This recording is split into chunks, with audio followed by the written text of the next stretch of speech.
Nhexus, level 30 upgrade.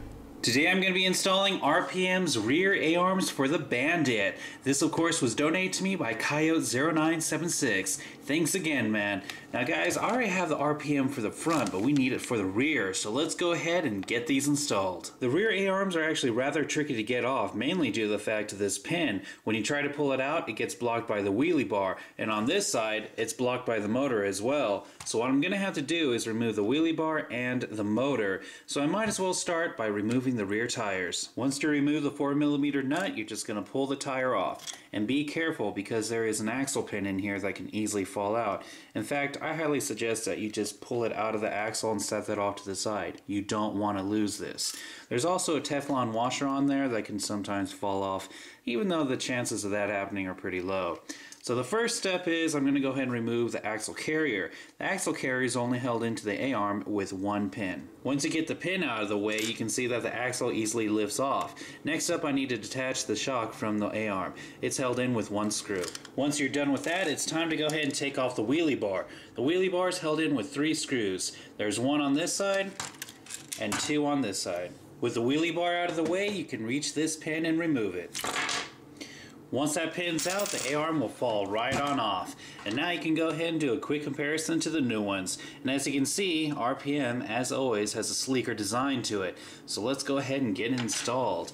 I'm just going to line it up with the A-arm mount, and then I'm just going to slide the pin right back in and screw it down. Once that pin is in, I can go ahead and reattach the axle carrier and the shock to this A-arm. Now that this side has been taken care of, it's time to do the other. And like I mentioned earlier, I'm going to have to move the motor out of the way so I can get this pin out.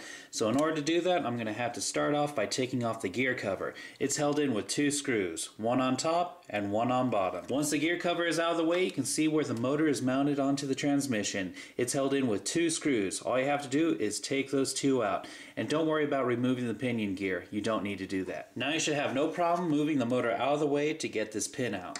With that pin out of the way, you can finally go ahead and reinstall the new A-arm. Just line it up like you did with the other one, slide the pin in, and screw it in the rest of the way. After that, you can go ahead and attach the axle carrier and the bottom of the shock to the A-arm. Next up, you need to go ahead and reattach the motor to the transmission. Now when you reattach the 2 screws, make sure you get the proper spacing in between the pinion and spur gear.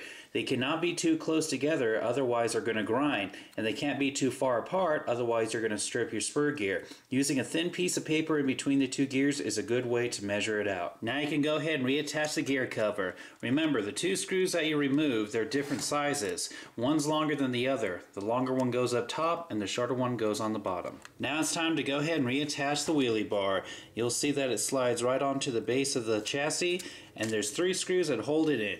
The shortest of the 3 screws goes on this side, the medium-sized one goes on top, and the longest of the 3 goes on the bottom.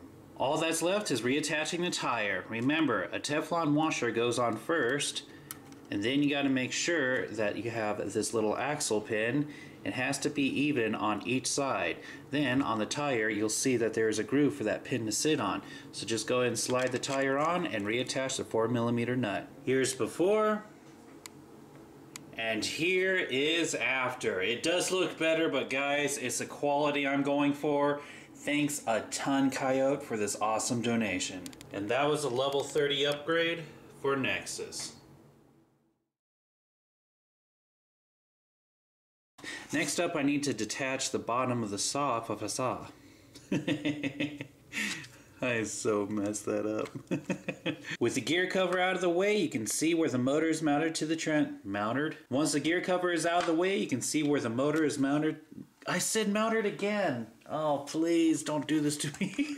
After that, you can go ahead and reattach the axle carrier or what?